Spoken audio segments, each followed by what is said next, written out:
누가복음 18장 15절에서 17절 말씀을 통해서 하나님 나라는 제목으로 함께 하나님 말씀 나누겠습니다. 5월은 가정의 달입니다. 그래서 5월은 여러 가지 기념일들이 많습니다. 교회력으로도 보면 5월 첫 번째 주일은 어린이 주일이고 두 번째 주일은 어버이 주일로 지키게 됩니다. 어린이는 미래의 희망이다라고 합니다. 우리나라는 지금 세계 최대의 저출산국이죠. 아이들이 점점 사라지고 있는 세상을 살아가고 있습니다. 그 말은 다른 말로 다음 세대, 바톤을 이어받을 세대가 점점 줄어들고 있다는 것이죠. 교회적으로도 보면 아이들이 없어서 주일학교가 점차 사라지고 있는 현실을 보면 참 가슴 아픈 일입니다. 아이들이 스스로 자기 발로 교회에 오는 경우도 있지만 그보다는 부모나 친구들에 의해서 교회로 발걸음을 옮기는 경우가 많이 있습니다. 그런 의미로 오늘 본문을 보면 사람들이 아이들을 예수님에게로 데리고 옵니다. 근데 데리고 온 그 아이들을 보니까 어떤 아이들이었습니까? 오늘 15절의 말씀을 다시 한번 제가 볼게요. 사람들이 예수께서 만져주심을 바라고 자기 어린 아기를 데리고 오매 제자들이 보고 꾸짖거늘. 사람들이 예수께서 만져주심, 다른 부분의 표현에 보면 안수하고 기도해 주심을 바라고 데리고 왔더라. 그런데 그 아이들이 어떤 아이들이었습니까? 성경을 잘 보면 예수께서 만져주심을 바라고 자기 어린 아기를 데리고 오매. 자기 어린 아기를 데리고 왔다는 것은 그 아기가 누구에 의해서 예수님 앞에 온 걸까요? 부모에 의해서. 부모가 예수님 앞으로 아이를 데리고 온 거예요. 왜 그랬을까요? 중요한 거니까 그렇겠죠. 중요한 거니까요. 여러분, 부모가 자녀가 잘 되길 바라지 망하기를 바라는 부모는 한 부모도 없을 거예요. 그러니까 예수님 앞에 자기 아이를 데리고 예수님 우리 아이 좀 안수기도 해주세요, 만져주세요 라고 했다는 것은 그 부모가 아이를 사랑하는 마음이 있으니까 예수님 앞에 데리고 온 거 아닐까요? 잠언 22장 6절 보면 마땅히 행할 길을 아이에게 가르치라. 그리하면 늙어도 그것을 떠나지 아니하리라. 마땅히 행할 길을 아이에게 누가 가르쳐야 될까요? 부모가 가르쳐야 되겠죠. 교회에서도 가르칠 수 있고요. 근데 그 중요한 것이 무엇입니까? 그리하면 늙어도 그것을 떠나지 않는다. 그러니까 중요한 것을 아이들에게 가르쳐 줘야 된다는 것이죠. 그러니까 부모가 자녀에게 너 이 길만이 살 길이야. 이거는 떠나면 안 돼. 물고기가 물 떠나면 죽는 것처럼 너는 이 신앙을 벗어나면 안 돼. 라는 것을 꼭 가르쳐 줘야 된다는 거예요. 마크 홀먼이라는 사람은 가정 문제의 상당 부분은 부모가 주님께 결단한 대로 거룩하고 정결하게 살지 않아서 생긴다라고 말하고 있어요. 그러니까 가정 문제에 보면 자녀의 문제가 왜 자녀가 삐뚤게 갑니까? 왜 잘못됩니까? 왜 탈선합니까? 그 원인을 가만히 들여다보면 그 부모의 영향을 자녀들이 받아서 그렇게 되는 거 아니에요? 그냥 아이가 그냥 그렇게 잘못되는 경우는 없다는 거예요. 이게 마크 홀먼의 이야기입니다. 여러분, 하나님을 알고 하나님을 알아가도록 부모는 자녀에게 이끌어 주어야 할 책임이 있는 거예요. 책임이 있어요. 사사시대를 마감하고 이제 왕정시대가 사울 왕을 통해서 이제 시작이 되죠. 근데 왕정시대가 시작되어지기 전에 이제 마지막 사사, 성경에서 말하는 마지막 사사는 보통 사무엘로 보고 있습니다. 근데 그 사무엘이 그 활동할 시대의 제사장이 누구였습니까? 바로 엘리 제사장이었어요. 엘리 제사장에게는 두 아들이 있었어요. 홈리와 비느하스. 근데 성경에 이 홈리와 비느하스를 이렇게 소개합니다. 사무엘상 2장 12절. 엘리의 아들들은, 그 아들들 누구예요? 지금 말했던 홈리와 비느하스예요. 엘리의 아들들은 행실이 나빠 여호와를 알지 못하더라. 하나님을 몰랐다는 거예요. 엘리의 아들들이. 여러분, 엘리는 오늘날로 말하면 목사님이잖아요. 목사님 자녀인데 하나님을 몰랐다는 거예요. 그리고 하나님의 일을 하고 있어요. 마치 직업처럼.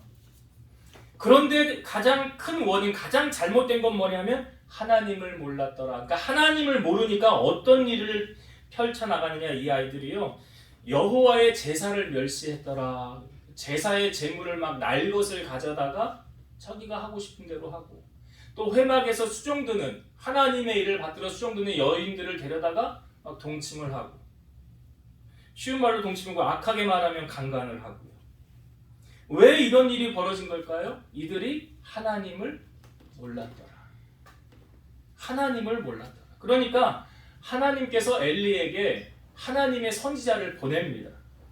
보내면서 그 선지자가 엘리에게 한 말이 이거예요. 너희는 어찌하여 내가 내 처소에서 명령한 내 제물과 예물을 밟으며 네 아들들을 나보다 더 중히 여겨 내 백성 이스라엘이 드리는 가장 좋은 것으로 너희들을 살찌게 하느냐. 내가 전에 네 집과 네 조상의 집이 내 앞에 영원히 행하리라 하였으나 이제 나 여호와가 말하노니 결단코 그렇게 하지 아니하리라. 나를 존중히 여기는 자를 내가 존중히 여기고 나를 멸시하는 자를 내가 경멸하리라. 그러니까 엘리가 가장 큰 잘못을 범했던 게 뭐래요? 하나님의 사람이 와서 하나님의 말씀을 대언하는 거잖아요. 엘리가 가장 큰 잘못을 범한 게 이거잖아요. 너는 나보다 네 아들들을 더 중하게 여겼구나. 그게 잘못했다는 거예요. 아니, 부모가 자식 사랑하는 거 당연한 거 아닙니까? 눈에 넣어도 안 아픈 게 자식 아닙니까? 그런데 하나님은 엘리에게 너 그거 옳지 않아 라고 말하는 거예요. 지금 너 그거 옳지 않아. 너의 자녀도 어디로부터 왔니? 하나님이 보내서 온 거 아니에요? 하나님께로부터 온 거 아니에요? 우리가 지금 누리고 있는 모든 것들을 여러분 돌이켜보세요. 물론 내가 수고해서 열심히 노력해서 얻은 것일 수도 있지만 하나님이 허락해주지 않으면 누릴 수 없는 것들이잖아요. 하나님이 도와주지 않으면 안 되는 것들이잖아요. 그러니까 그 출처가 어디로부터 왔어요? 하나님께로부터 왔다는 것을 우리는 늘 인식을 하고 신앙생활을 해야 돼요. 그렇기 때문에 그 무엇보다 가장 먼저 우리가 사랑해야 되는 건 뭐라고 그랬어요? 하나님을 가장 사랑해야 되는 거예요. 여러분, 내가 아무리 눈 뜨고 지켜도 내 자녀 내가 지킬 수 있다고 생각하십니까? 아니요. 그럴 수 없어요. 내가 못해요. 지금 하나님보다 더 사랑했던 것이 결국은 자식을 망하게 하는 결과를 만들었다. 이걸 엘리를 통해서 우리가 보여주는 거 아닙니까? 근데 그에 비해서 그 사무엘상 1장이 누구의 소개로 성경이 시작되냐면 엘가나라는 사람의 집안을 소개하고 있죠. 엘가나에게 아내가 둘이 있었다고 그랬어요. 한 사람의 이름은 한나고 한 사람의 이름은 브닌나라고 그랬죠. 그 가정을 소개하면서 우리에게 보여줄 때 한나는 자녀가 없었다고 그랬어요. 그래서 하나님 앞에 한나가 그 문제를 가지고 서원하면서 기도하죠. 하나님 자녀 주시면 내가 그 자녀를 하나님께 드리겠습니다. 그래서 성전에서 기도하는데 뭐 입만 뻐끔뻐끔 기도했나 봐요. 들리지 않게. 그 당시 제사장이 엘리였다고 그랬잖아요. 그러니까 엘리가 그 한나가 기도하는 것을 보면서 뭐라고 그럽니까? 너 왜 낮부터 술 취해가지고 여기 와서 주정하고 있냐고 그러잖아요. 그게 영적으로 우둔한 거 아닙니까? 기도하러 왔는데. 근데 한나가 사실대로 말하죠. 내가 마음이 괴로워서 하나님 앞에 기도한 겁니다. 그랬더니 엘리가 너 기도하여 응답되어지기를 원하노라. 그랬더니 한나가 아멘 하고 가요. 그리고 나서 하나님께서 한나에게 자녀를 허락해 주셨어요. 그리고 그 서원에서 얻은 아들을 이제 때가 되어서 하나님께 서원했으니까 이 아이 어떻게 한다고 그랬어요? 하나님께 바친다고 그랬잖아요. 근데 여러분 생각을 해보세요. 서원을 해서 얻었지만 이게 우연이 된 건지 아니면 뭐 서원을 해서 된 건지 이게 사람의 마음이 시시각각 바뀌지 않습니까? 그러니까 약속을 지킬 수도 있고 안 지킬 수도 있는 게 인간의 마음이에요. 하루에도 여러 번 바뀌잖아요. 그러니까 한나가 그거 안 지킬 수도 있다는 말을 제가 지금 드리는 거예요. 그러니까 그렇게 서원을 했지만 하나님이 주셨지만 그거 뭐 그냥 없던 걸로 하지 뭐 그냥 잊어버리지 그렇게 하지 않았더라는 거죠. 한나는 하나님 앞에 신실했고 그 약속을 지켰다는 거예요. 그래서 사무엘을 하나님의 제단에 드리고 난 다음에 매년 옷을 지어서 이렇게 사무엘에게 갖다 줄 때 그때 제사장이었던 엘리가 또 이런 말을 하죠. 하나님 이 여인으로 다른 후사를 주어서 이 여인으로 하여금 외로움을 겪지 않게 하옵소서. 아이를 못 낳던 한나가 그 다음에 하나님이 선물로 주셨는데 새 아들과 두 딸을 더 허락해 주셨더라. 이게 하나님의 보너스 아닙니까? 순종하여 살면 하나님이 이렇게 하시는 거예요. 하나님께 약속을 지켰던 한나의 모습을 우리에게 보여주고 있습니다. 구약시대 여러분, 암흑의 시대를 우리는 사사시대라고 그러죠. 왜 사사시대를 암흑의 시대라고 합니까? 그러니까 사사시대가 시작되어지기 전에 마지막 지도자가 누구였죠? 여호수아였죠. 모세의 뒤를 이은 여호수아. 여호수아가 말년에 백성들을 향하여서 그는 이렇게 백성들에게 이야기를 했어요. 여호수아 24장 14, 15절. 그러므로 이제는 여호와를 경외하며 온전함과 진실함으로 그를 섬기라. 너희의 조상들이 강 저쪽과 애굽에서 섬기던 신들을 치워버리고 여호와만 섬기라. 만일 여호와를 섬기는 것이 너희에게 좋지 않게 보이거든 너희 조상들이 강 저쪽에서 섬기던 신들이든지 또는 너희가 거주하는 땅에 있는 아무리 족속의 신들이든지 너희가 섬길 자를 오늘 택하라. 오직 나와 내 집은 여호와를 섬기겠노라. 그러니까 이 말년에 여호수아가 백성들을 향하여 너희가 섬길 자를 택하라는 거예요. 나는 오직 내 집은 여호와를 섬기겠노라. 이 말을 하고 이제 여호수아가 자기의 생애를 마감합니다. 사사기 2장 10절에 보면 그 세대의 사람도 다 그 조상에게로 돌아갔고 그 후에 일어난 다른 세대는 여호와를 알지 못하며 여호와께서 이스라엘을 위하여 행하신 일도 알지 못하였더라. 그러니까 여호수아와 그 시대 사람들은 하나님을 잘 섬겼어요. 근데 그 사람들이 죽고 난 다음에 그 다음 세대가 일어났는데 그들이 여호와를 알지 못했더라라고 말하고 있어요. 그것은 잠언 22장 6절의 말씀을 이들이 전하지 않은 거예요. 마땅히 행할 길을 아이에게 가르치라. 그리하면 늙어도 그것을 떠나지 아니하리라 했잖아요. 안 가르쳤다는 거 아닙니까? 그러니까 성경에 여호수아 시대의 그 다음 세대를 뭐라고 표현하냐면 다른 세대라고 표현해요. 다음 세대가 아니라요. 다른 세대. 하나님을 알지 못하는 다른 세대가 일어났더라. 그래서 그 뒤에 이스라엘 백성들이 여호와를 버리고 이방신들을 섬깁니다. 바알, 아스타롯 이런 이방신들을 섬겨요. 자, 하나님께서 어떻게 하셨을까요? 사사기 2장 14, 15절 여호와께서 이스라엘에게 진노하사 노략하는 자의 손에 넘겨주사 그들이 노략을 당하게 하시며 또 주위에 있는 모든 대적의 손에 팔아 넘기심에 그들이 다시는 대적을 당하지 못하였으며 그들이 어디로 가든지 여호와의 손이 그들에게 재앙을 내리시니 곧 여호와께서 그들에게 맹세하신 것과 같아서 그들의 괴로움이 심하였더라. 여호수아 다음 세대들이 하나님을 섬기지 않으니까 하나님은 어떻게 하셨대요? 그들에게 재앙을 내리셨더라.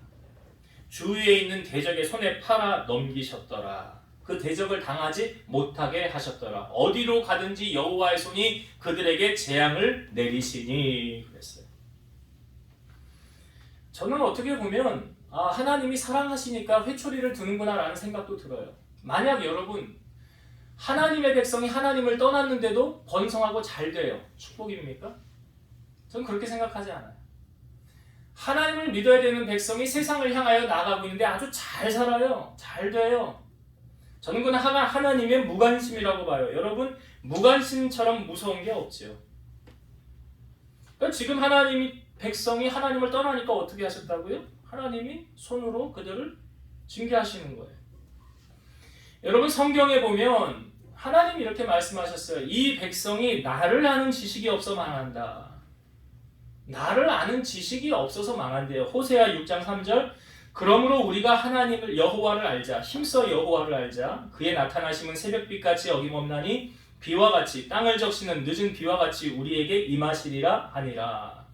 여호와를 아는데 어떻게 알래요? 힘써 여호와를 알라. 그냥 알아지는 게 아니에요. 힘써야 되는 거예요. 여러분, 신앙생활은 힘써야 돼요. 그냥 믿음이 자라지지 않아요.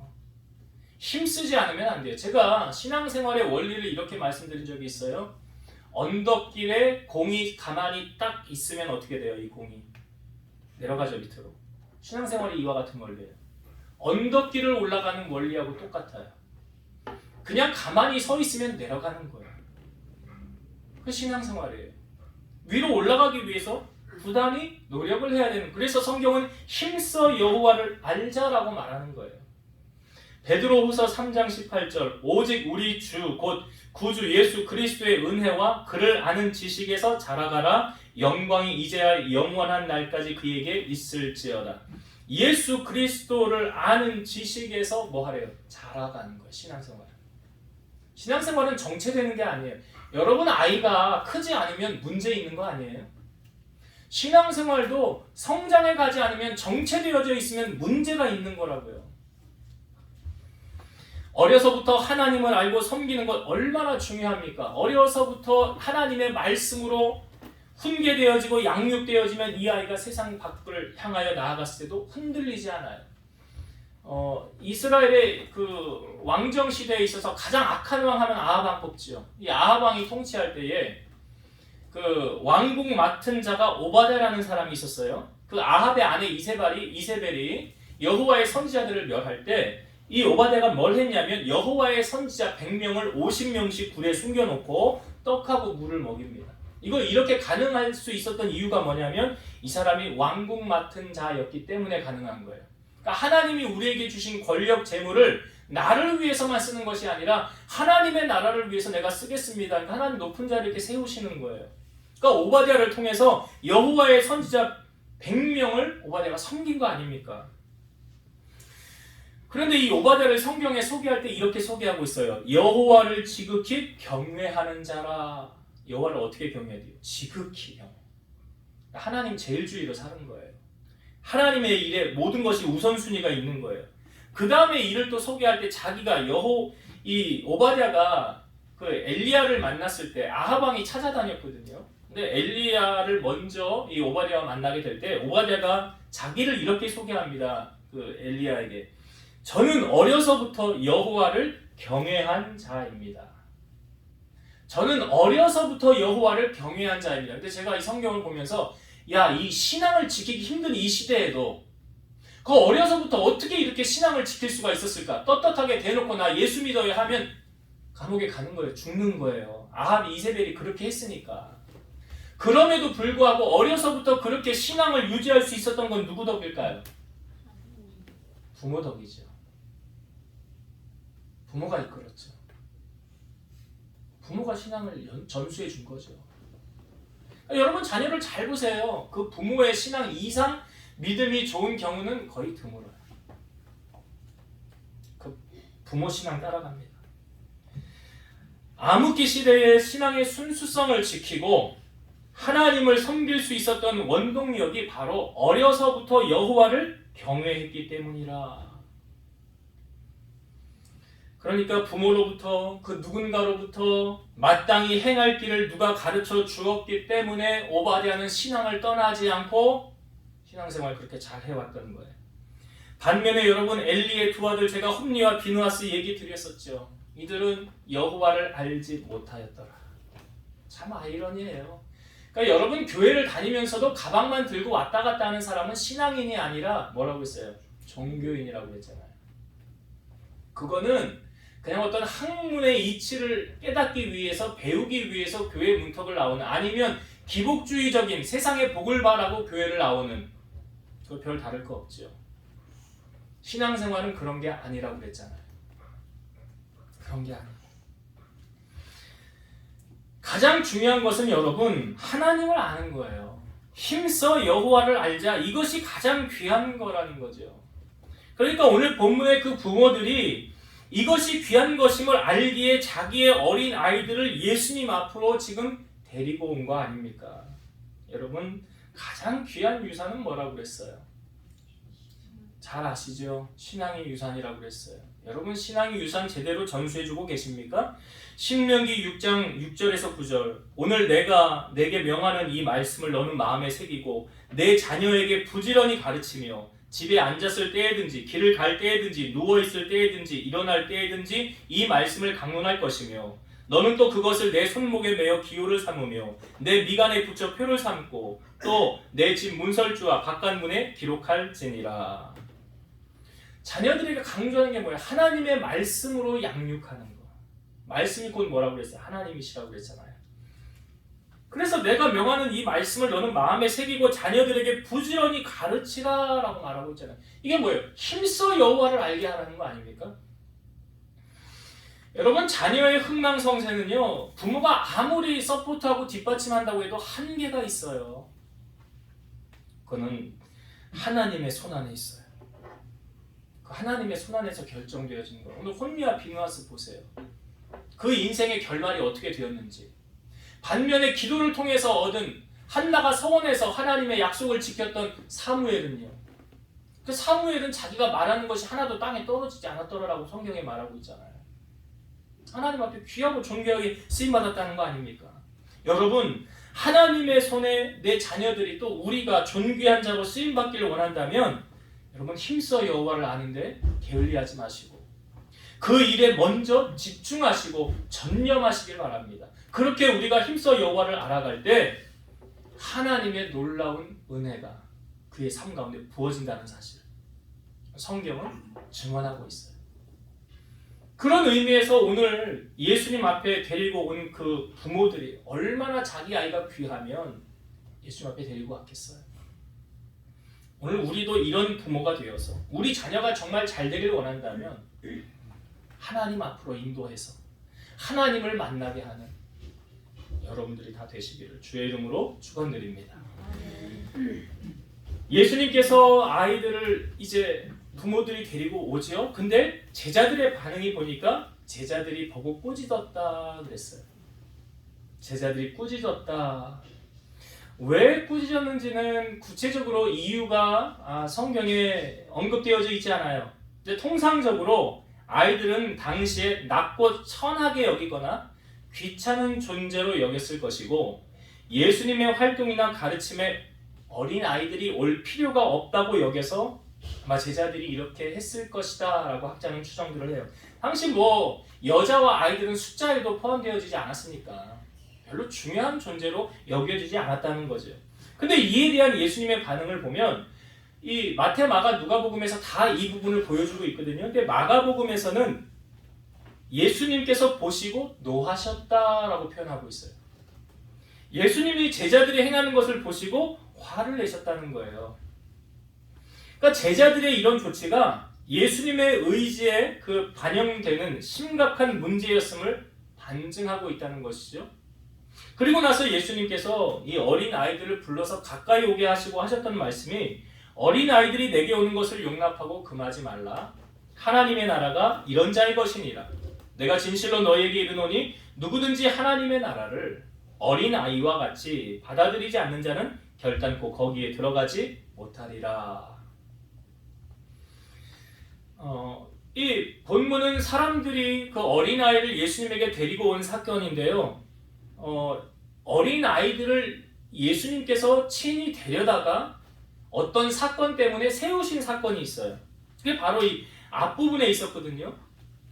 예수님께서 한 어린아이를 불러서 제자들 앞에 세우신 사건이 있는데 왜 예수님이 이렇게 하셨느냐? 자, 제자들이 모여서 토론을 합니다. 변론을 해요. 그 주제가 뭐였냐면 누가 크냐는 주제였어요. 우리 가운데 누가 높냐? 서로 누가 크냐?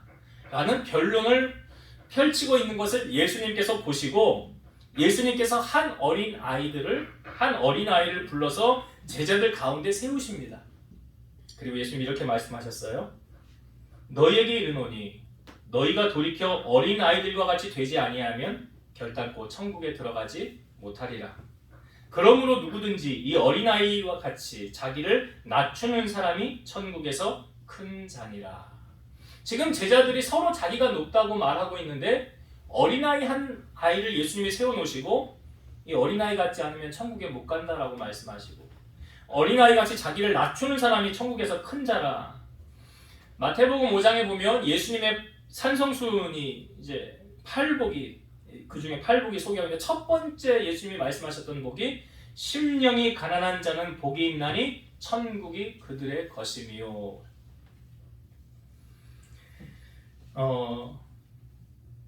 세베대의 아들들의 어머니가 야고보와 요한의 어머니죠.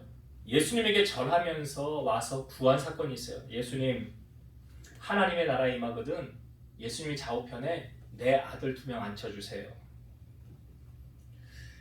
그러니까 예수님 말씀하시기를 내 좌우편에 누가 앉든지 그건 내가 정한 바가 아니라고 그러죠. 그러나 너희는 내가 마시는 잔을 마실 수 있겠느냐? 뭔지도 모르고 한다고 그러죠.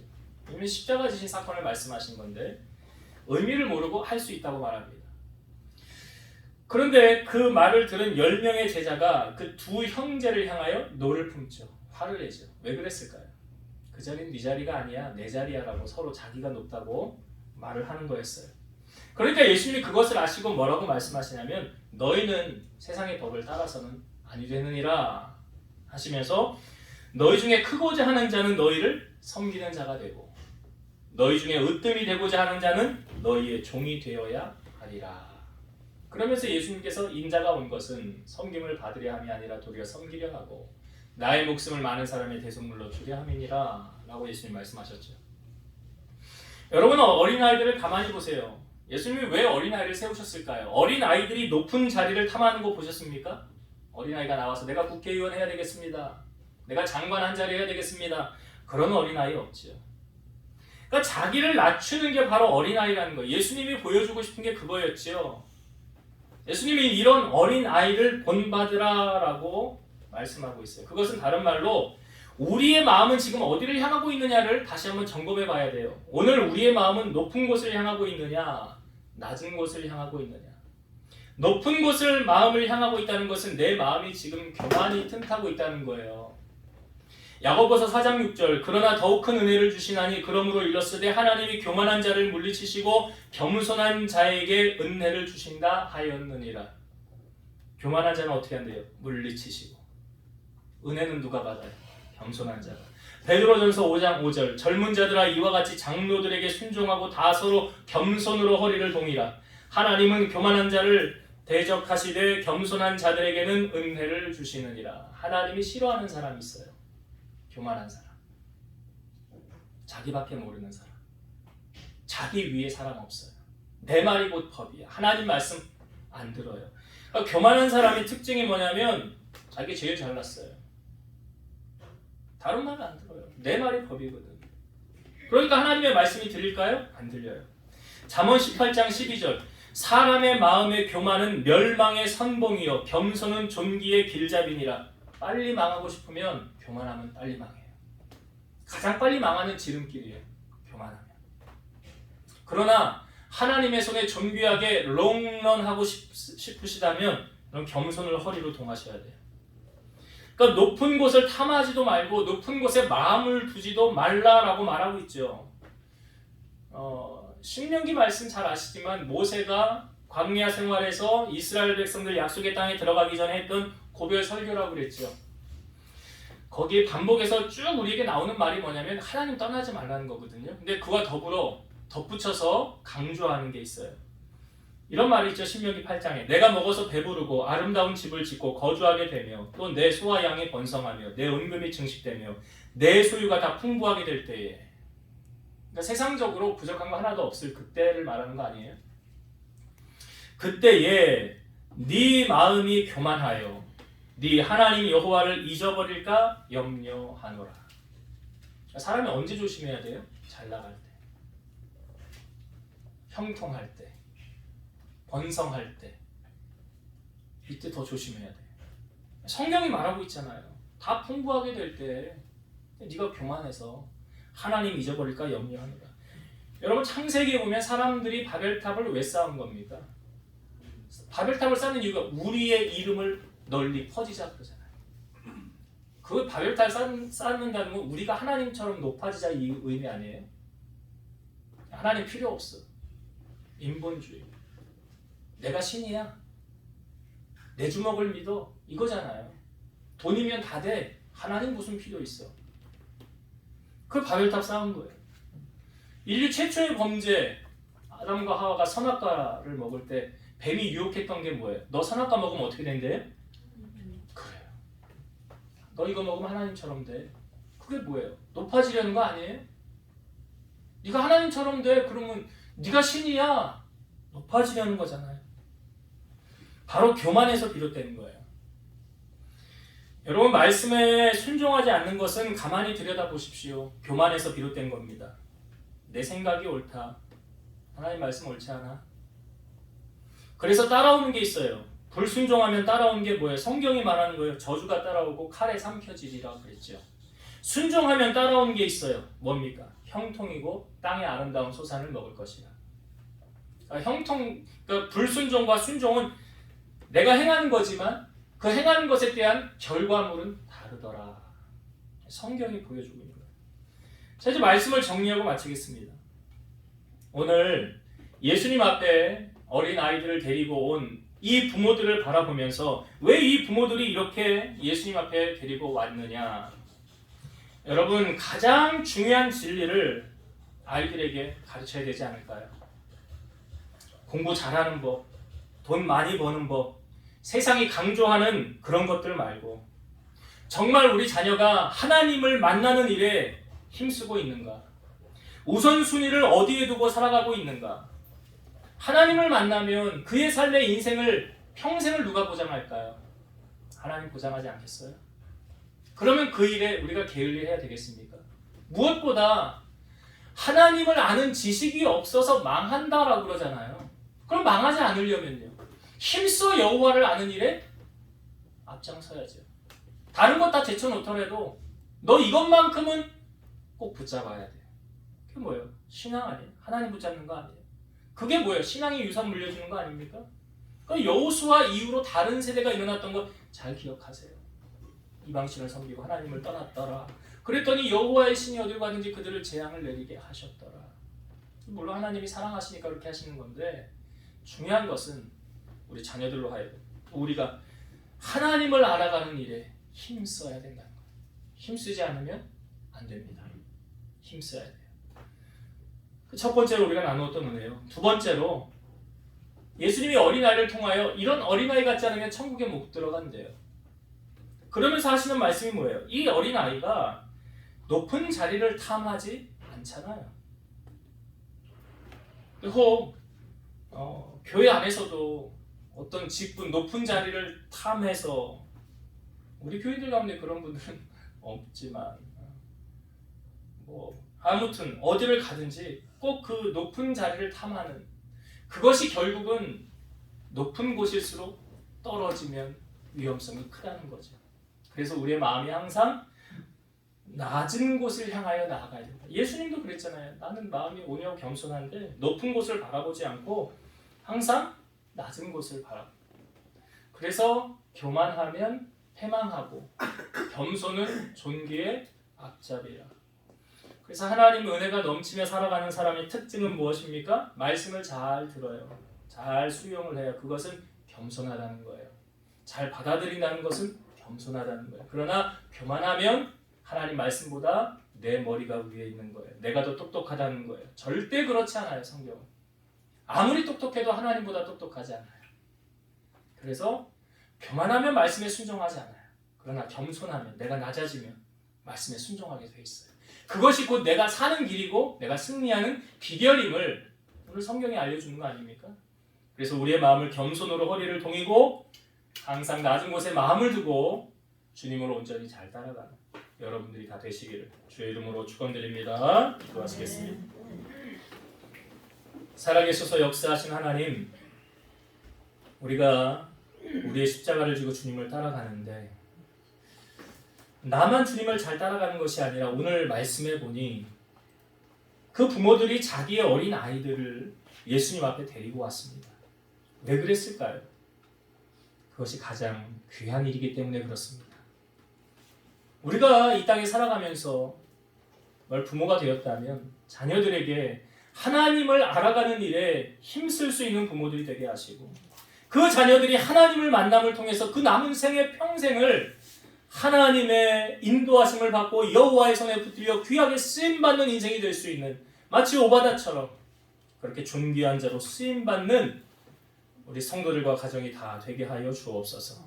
또한 우리들이 마음이 높은 곳을 향하지 아니하고 예수님의 마음처럼 심령이 가난한 자는 복이 있나니 천국이 그들의 것임이라 하였사오니, 우리의 마음에 악한 것이 떠나가고 높은 자리를 탐하는 것이 아니라 항상 낮아서 겸손히 섬기는 자의 모습을 통하여 하나님의 사랑을 드러내고 주님 앞에 잘했다 칭찬받는 우리 모두가 되게 하옵소서.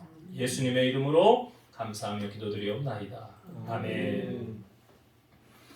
찬송가 568장 찬송하시면서 하나님 앞에 예물을 드리겠습니다.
선한 목자 되신 하나님 감사합니다. 오늘 어린이 주일로 하나님 앞에 예배하면서 어린이들을 세우시고 그들을 사랑하시고 그 영혼을 품으시고 천국이 이런 자의 것이라고 말씀하신 주님, 오늘 우리가 어린이들을 바라보면서 미래의 희망의 소망을 저들에게 있음을 알면서 저들을 귀히 여기고 사랑하고 오히려 섬겨주는 그러한 우리 교회와 우리 성도들이 되게 하옵소서.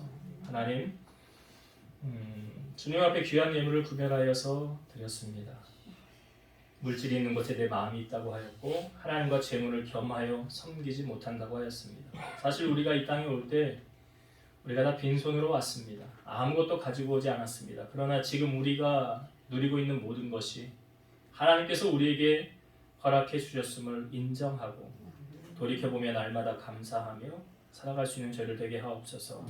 예물을 하나님 앞에 드렸사오니 심겨진 예물이 우리에게 30배, 60배, 100배로 돌아오게 하시고 많이 심은 자는 많이, 적게 심은 자는 적게 거둔다고 하셨사오니 사랑하는 성도들이 하나님 앞에 많은 것으로 드리며 섬기며 심기어져서 풍성하게 거두게 하시고 저들이 하나님의 나라를 위해서 힘쓰고 애쓰며 헌신하는데 부족함이 없도록 넉넉하게 채우시고 하나님 큰 은혜를 더하여 주옵소서. 예물이 하나님의 나라와 영광을 위하여 아름답게 쓰여지게 하옵소서. 예수님 이름으로 감사하고 축복하며 기도드리옵나이다. 아멘. 교회 소식을 알려드립니다. 오늘 함께 예배하신 여러분 주님의 이름으로 환영합니다. 잠언 22장 6절 마땅히 행할 길을 나에게 가르치라 그리하면 늙어도 그것을 떠나지 아니하리라. 이 말씀으로 한 주간 묵상하고 승리하기 바랍니다. 오늘은 어린이 주일로 우리가 예배를 드리고요. 다음 주일은 어버이 주일로 예배 드립니다. 제가 내일 월요일에 놀래죠 본사 예배 운동에 있습니다. 우리 교회 3시 기도 시간인데요. 기도는 예수님도 습관을 따라 행하셨더라 그랬죠. 그래서 기도의 습관을 들이시고 시간 그냥 지나가지 마시고 기도에 힘써 주시기 바랍니다. 화요일 목요일은 오시는 분들에 한해서 탁구 교제 모임이 있습니다. 찬송가 2장을 찬송하시고 축도하심으로 주일 오전 예배를 모두 마치겠습니다.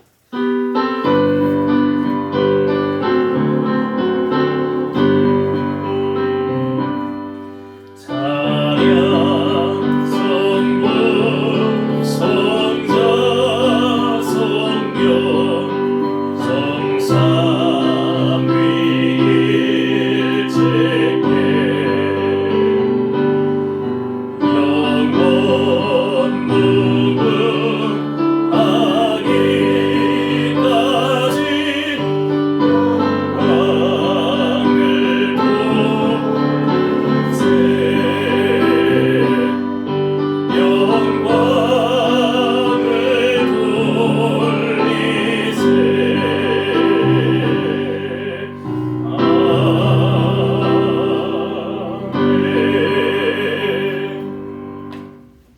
내게 복을 주시고 너를 지키시기를 원하며 여호와는 그 얼굴로 내게 비추사 은혜 베푸시기를 원하며 여호와는 그 얼굴을 내게로 향하여 드사 평강 주시기를 원하노라.